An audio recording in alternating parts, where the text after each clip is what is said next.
जय श्री कृष्ण। आप सभी को वैशाख अमावस्या की ढेरों शुभकामनाएं। प्रिय दर्शकों, आज मैं बात कर रहा हूं आने वाली अमावस्या की। यह अमावस्या अत्यंत पुण्यदायिनी है। इस पर किए जाने वाले कर्म अत्यंत फलदायी है। जैसे वैशाख महीना सभी महीनों में श्रेष्ठ है, वैसे ही अमावस्या अपना उत्तम फल देती है।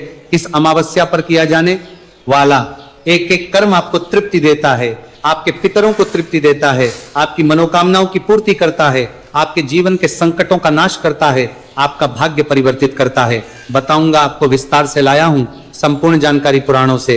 ये आपके लिए ढूंढ के कि कहां पुराण में क्या लिखा है, इस अमावस्या के विषय में क्या करना चाहिए, इस दिन कैसे आप इस दिन का सर्वाधिक लाभ ले सकते हैं, कैसे ये आपको अनंत पुण्यदायिनी हो सकती है, कैसे ये पितरों को तृप्त करने वाली हो सकती है, और कैसे ये आपके भाग्य को जगाने वाली हो सकती है। मैं सदा कहता हूं कि अमावस्या वो दिन है जिसको आपने संभाल लिया तो समझो अपने जीवन ही पूरा संभाल लिया, क्योंकि अमावस्या आपके जीवन के सभी दुखों का नाश करने के लिए सर्वोत्तम कही गई है। तो बात करेंगे और साथ में बताएंगे कि ये अमावस्या है, कब कब करने हैं, ये सभी कार्य आपको जानकारी आरंभ करें। उससे पहले आपसे निवेदन है कि ये अमावस्या की महत्व जानकारी का वीडियो है, तो कृपया एक बार लाइक अवश्य कर दीजिएगा। आपके पितरों को भगवान कृष्ण गोलोक धाम में वास दें, कमेंट बॉक्स में अवश्य लिखिएगा। जय श्री कृष्ण। आप देख रहे हैं सनातन धर्म का संसार ज्योतिष संस्थान का प्रतिष्ठित यूट्यूब चैनल सनातन धर्म का संसार धार्मिक। हम यहाँ सभी व्रत और त्योहारों की सही शास्त्रीय जानकारी प्रदान करते हैं। ज्योतिष शास्त्र और पंचांग के आधार पर आपको बताते हैं कौन सी तिथि कब है, व्रत आदि कब करना है, क्या विधि, क्या नियम और क्या गलती नहीं करनी। यदि आप सब और त्योहारों की सही शास्त्रीय जानकारी पाना चाहते हैं तो कृपया चैनल को सब्सक्राइब कीजिए और बेल आइकॉन को प्रेस कीजिए। जब आप सब्सक्राइब का बटन दबाएंगे तो वहां एक घंटी का निशान बना हुआ आएगा, उसको अवश्य दबाइएगा, तभी आपको हमारे सारे वीडियो प्राप्त होंगी, अन्यथा आपसे जानकारी छूट जाएगी। प्रिय दर्शकों, आइए अब जानकारी आरंभ करते हैं। बात करते हैं आने वाली अमावस्या। प्रिय भक्तों, वैशाख मास की अमावस्या, कुछ प्रांतों में ये चैत्र की अमावस्या भी कही जाती है। गुजरात, महाराष्ट्र, बंगाल आगे के प्रदेशों में अभी चैत्र का महीना चल रहा है और वो इसे चैत्र की अमावस्या कहते हैं, परंतु अत्यंत पुण्यदायिनी है। आप इसे चैत्र की कहें, वैशाख की कहें, यह दिन महत्वपूर्ण है कि यह दिन आता है जब सूर्य भगवान मेष राशि में प्रवेश कर चुके होते हैं। इसके विषय में खूब पुराणों में लिखा है। यह अमावस्या इतनी अधिक महत्वपूर्ण है कि गया जी में श्राद्ध करने से जो पुण्य फल मिलता है ना, आपको गया जी में जाके उससे 1 करोड़ गुना अधिक पुण्य फल इस अमावस्या पर श्राद्ध कर्म घर पे करने से प्राप्त हो जाता है। इस अमावस्या के विषय में शास्त्रों में बहुत लिखा है। शास्त्र कहते हैं कि सर्वेश्याम उपकाराय मेष संस्थित दिवा करे, मेघ संस्थित दिवा करे। कोटि कोटि शास्त्रों का यह श्लोक बताता है कि जब सूर्य भगवान मेष राशि पर स्थित हो जाते हैं, अर्थात मेष राशि में आ जाते हैं। ये कब हो रहा है? इस वर्ष मेष राशि में सूर्य भगवान आ रहे हैं।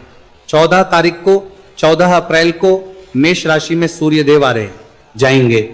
तो पुराण कहते हैं कि उसके बाद पूरे 30 दिन तक जो भी आप सत्कर्म करेंगे, एक एक शाम कृतम पुण्यम कोटि कोटि गुणम भवित, अर्थात भी आप इस समय के बाद शुभ मंगल कार्य करेंगे।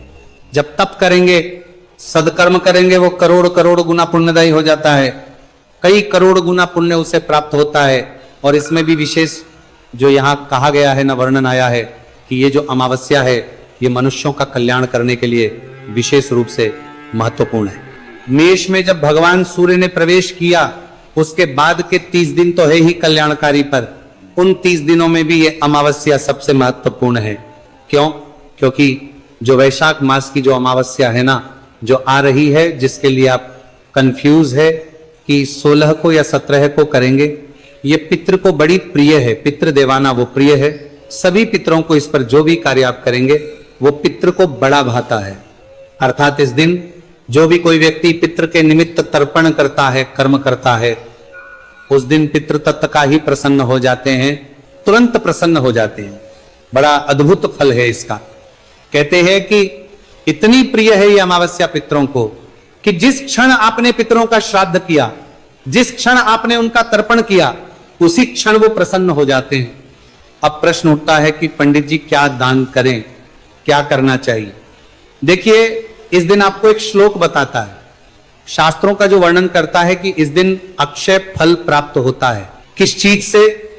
श्राद्ध से और अह कलश से। मैं श्लोक पढ़ता हूं, उससे शायद आपको ज्यादा अच्छे से समझ आएगा।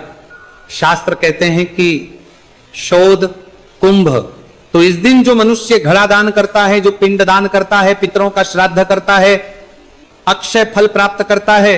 और लिखा है शास्त्रों में, कहते हैं कि कुर्वंती वैशाख, अर्थात जो व्यक्ति, जो पुरुष, जो मनुष्य इस अमावस्या पर श्राद्ध करते हैं, उनके द्वारा किए जाने वाले श्राद्ध से, गया में किए गए श्राद्ध कर्म से भी करोड़ गुना अधिक पुण्य प्राप्त होता है। समझिए आप इस बात को कि इस दिन आप अपने घर पर ही या किसी भी स्थान पर आप अपने पितरों को जल दान करते हैं, अपने पितरों का श्राद्ध करते हैं, पिंडदान करते हैं, तर्पण करते हैं, तो वो गया में किए गए श्राद्ध से भी करोड़ गुना पुण्य देने वाला और फलदायी होता है। ये मैं नहीं कह रहा, ये शास्त्रों के वाक्य कह रहे हैं। देखिए, गया में किए गए पिंडदान साध की अपनी महिमा है, और शास्त्र कहते हैं कि इस अमावस्या पर यदि आपने घर में भी कर दिया तो वह गया में किए गए श्राद्ध कर्म पिंडदान से भी करोड़ गुना अधिक अधिक अधिक पुण्यदायी है, अर्थात करोड़ों गुना हो जाता है। इसीलिए मैं कह रहा हूं कि ये अमावस्या बड़ी महत्वपूर्ण है, बहुत महत्वपूर्ण अमावस्या है। इसको आपको किसी भी प्रकार से जाने नहीं देना, अपने हाथ से इस अवसर को नहीं जाने देना। अच्छा, एक चीज और, अब आप कहेंगे पंडित जी आप अमावस्या के पीछे इतना क्यों ध्यान देते हैं? देखिए, अमावस्या वो तिथि है जो आपके जीवन को परिवर्तित कर सकती है। कैसे कर सकती है? क्योंकि ये पितरों की सुबह है। पितरों की सुबह आप सोचेंगे कि अमावस्या पर ही पितरों की पूजा की जाती है, क्योंकि ये जो दिन होता है ना, ये पितरों की सुबह का दिन होता है। पितृलोक जो है वो इस प्रकार से चलता है कि हमारे 15 दिन वहां की रात्रि होती है और हमारे अगले 15 दिन वहां का दिन होता है। तो ये जो दिन है, जब अमावस्या का दिन आता है, उस दिन वहां पितृ रूप में सुबह होती है, प्रातः हुआ है, हमारे पितृ सो के जागे हैं, और जब पितृ सो के जागृत हुए हैं, तब आप यदि सत्कर्म करते हैं तो उससे जो पुण्य प्राप्त होता है, क्योंकि आपके पितरों ने सो के उठे, उठते ही उन्हें पता लगा कि आप उन्हें कितना स्मरण कर रहे हैं, कितना प्रेम कर रहे हैं, तो उनका जो सानिध्य आपको प्राप्त होगा, जो उनका आशीर्वाद आपको प्राप्त होगा, वो आपके संकटों का नाश करता है। इसीलिए अमावस्या को पितरों के लिए सबसे समर्पित दिन बताया गया है। शास्त्र जो कह रहे हैं इस दिन कि आपको पितरों के निमित्त जल तर्पण करना है, श्राद्ध कर्म करना है। अब आप कहेंगे पंडित जी हम कैसे कर सकते हैं? हमारे तो माता पिता जीवित हैं। माता पिता जीवित, लेकिन आपके पूर्वज तो और भी थे, दादा थे, दादी थे, और उनके परदादा परदादी थे, सभी थे।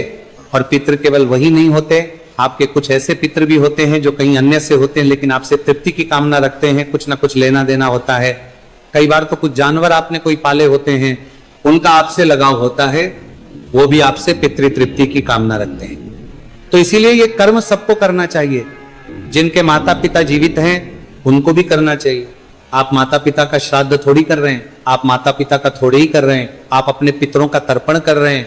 जो पितृलोक में अभी हैं उनके लिए तृप्ति की कामना कर रहे हैं, इसलिए यह कार्य सबको करना चाहिए। और तर्पण का कार्य स्त्री पुरुष सभी कर सकते हैं। और ये जो महत्वपूर्ण दिन होते हैं ना, महत्वपूर्ण तिथियां होती हैं, जिन पे मैं कहता हूं, जैसे अभी मैं पिछले दिनों बात कर रहा था, जब संक्रांति आई, एकादशी है, कुछ व्यतिपात आदि शुभ योग बनते हैं, इन पे किसी को कुछ सोचने की आवश्यकता नहीं है। मैं छोटा पुत्र हूं, बड़ा पुत्र हूं, मंझेला पुत्र हूं, या स्त्री है, पुरुष है, सब करना चाहिए। पिंडदान जब श्राद्ध कर्म का वह समय आता है, जब अंत्येष्टि के बाद के जो समय होते हैं, उनमें श्रेष्ठ ज्येष्ठ पुत्र जो होता है उसके हाथों से होता है।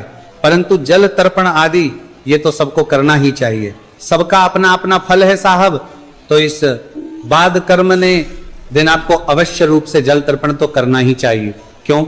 क्योंकि ये शास्त्र आज्ञा देते हैं कि यदि आप अधिक विधि विधान से ना कर पाए तो से भी यदि आप श्राद्ध कर देते हैं, अभिप्राय है कि सूक्ष्म से सूक्ष्म जो आपके घर में उपलब्ध है उससे भी यदि आप अपने पितरों के लिए श्राद्ध कर देते तो पितर आपके उससे भी करोड़ गुना पुण्य प्राप्त प्रदान करते हैं।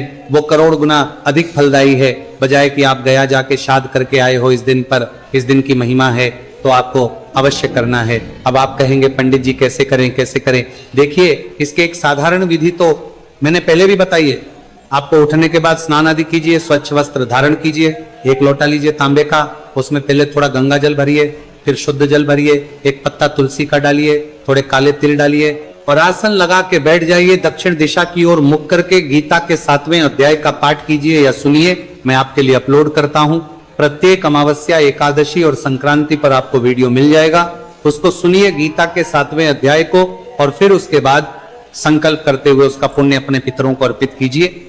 और जो लोटे में जल है उसे तर्पण कीजिए, मंत्र बोलते हुए या सुनते हुए। ये सब कुछ मैं के 7वें अध्याय का जो वीडियो है ना, उसमें रिकॉर्ड करता हूं, आपके लिए पाठ भी बोलता हूं, उसके बाद विधि बताता हूं, कैसे संकल्प करना है, कैसे तर्पण करना है। इतना भर आपने कर लिया, यही आपको करोड़ गुना पुण्य दे देगा। इसके बाद ब्राह्मण को भोजन कराइए, गरीबों की सहायता कीजिए, पक्षियों को दाना डालिए, चींटियों के लिए आटा भून के और मीठा मिला के वार डालिए और भंडारे करवाइए, लंगर लगवाइए, ब्राह्मण की सेवा कीजिए। जितना दान करेंगे उतना कल्याणकारी है। सब दान पुण्य कार्य ब्राह्मण के निमित्त जो कर रहे हैं वो सदाचार्य ब्राह्मण को दान दे। सदाचार्य ब्राह्मण को, वेद पाठी ब्राह्मण को जो पुराण पढ़ता हो, ऐसे ब्राह्मण को ही दिया जाना चाहिए। अच्छा, एक चीज का ध्यान रखें कि ये जब भी आप करें तर्पण, चाहे दोपहर को ही क्यों ना करें, लेकिन तब तक व्रत ही रहना है। अर्थात कुछ खाना पीना नहीं है, हमें खाली पेट रहना है तब तक। आप चाहे 2 बजे भी कर सकते हैं तर्पण, लेकिन तब तक कुछ खाना पीना नहीं है, इसका ध्यान रखिएगा। सूर्योदय के बाद तर्पण होगा, और कर तो आप सूर्यास्त से पहले पी भी सकते हैं, पर रहना आपको खाली पेट रहेगा, व्रत ही रहेगा। उसके बाद ही खा पी सकते हैं, तर्पण के बाद, उससे पहले नहीं। पितृ पूजन खाली पेट बिना खाए पिए व्रती से होता है। तो तर्पण अवश्य कीजिएगा, घर पे करें, मंदिर में करें, जहां आपके पास उपयुक्त स्थान है वहां पे करें। करोड़ गुना पुण्य है इस दिन किए गए तर्पण का। आगे शास्त्र कहते हैं, अर्थात जो व्यक्ति इस दिन जल का घड़ा दान करता है और भक्ति के साथ श्राद्ध करता है, वो अपने कुल का उद्धार कर लेता है। इतनी महिमा है इसकी। देखिए, ऐसा नहीं कि 1-2 पीढ़ी का उद्धार, पूरे कुल का उद्धार हो जाएगा साहब। तो इस दिन प्रेम और भक्ति और श्रद्धा के साथ आपको पितरों के निमित्त जल तर्पण श्राद्ध कर्म अवश्य करना है। अब यहां पे उठता है कि एक घड़े का दान कहा गया है, जल से भरे घड़े का दान। ये मैं काफी समय से विचार कर रहा था कि आपको बताऊं, क्योंकि ये प्रश्न पहले भी कई बार पूछा गया कि पंडित जी वो तो ठीक है, लेकिन जल का घड़ा आजकल कोई लेता ही नहीं। पंडित जी लोग कहते हैं कि अरे इसका हम करें क्या, क्योंकि आधुनिक समय है ना, सबको लगता है जल मिट्टी के घड़े का क्या करेंगे। तो पंडित जी मिट्टी के घड़े का पुण्य कैसे लें, किसे दें? देखिए, यहां एक बात को समझने की आवश्यकता है।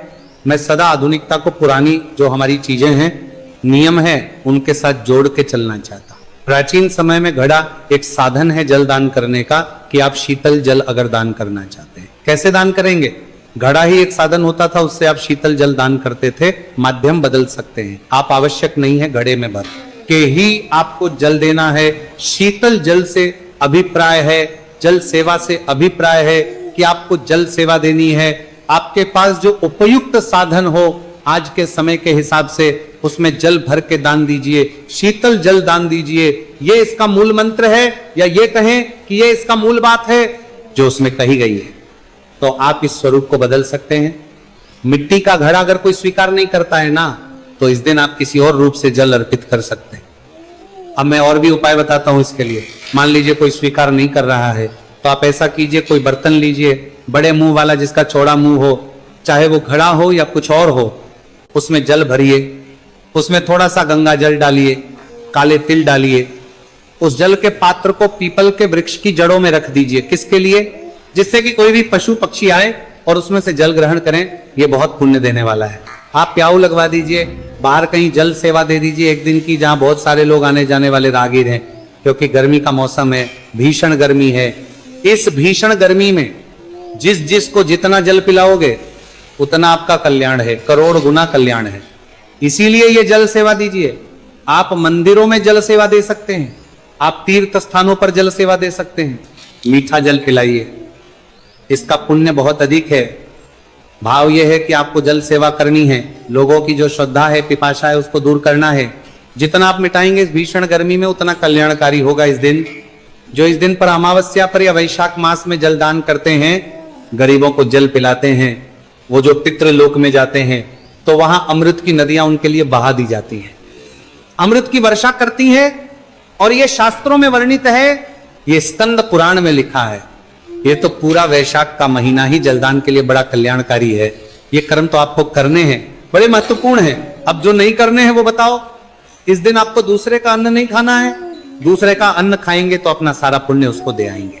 ध्यान दीजिए, किसी का अन्न नहीं खाना और किसी भी पेड़ पौधे से फूल पत्ती आदि इस दिन नहीं तोड़नी है। प्रश्न ये उठता है कि ये कार्य करने कब है। तो प्रिय दर्शकों, ये जो अमावस्या तिथि है ना, ये 16 अप्रैल की शाम को 8:12 से शुरू होगी। 17 अप्रैल को शाम 5:21 पर समाप्त होगी। ऐसे में अमावस्या तिथि रहेगी 17 तारीख को। 17 को ही सभी दान पुण्य के कार्य होंगे, पूजा पाठ के तथा होंगे, व्रत कार्य भी होगा, सब कुछ होगा। 17 को ही साध तर्पण आदि भी होगा। लेकिन ये जो दूसरे का नहीं खाने का जो नियम है या फूल पत्ती नहीं तोड़ने का नियम है, ये आपको 16 तारीख की शाम से ही मानना चाहिए, क्योंकि अमावस्या जो है वो 16 तारीख की शाम को समाप्त हो जाएगा। अच्छा, ध्यान दीजिएगा कि इससे नुकसान क्या है। इससे नुकसान यह है कि 1 महीने का आपका पूरे 1 महीने का जो पुण्य है उस व्यक्ति को चला जाता है जिसका आपने अन्न खाया इन कर्मों को। ये थी जानकारी। अमावस्या के विषय में कुछ भी कहना चाहे कमेंट बॉक्स में लिख के कह सकते हैं। दक्षिणा स्वरूप कुछ भी भेजना चाहे तो आपके स्क्रीन पर QR कोड हमने साथ में दिया है, उसको स्कैन करके भी भेज सकते हैं। भगवान सब पर कृपा करें। हरे कृष्णा।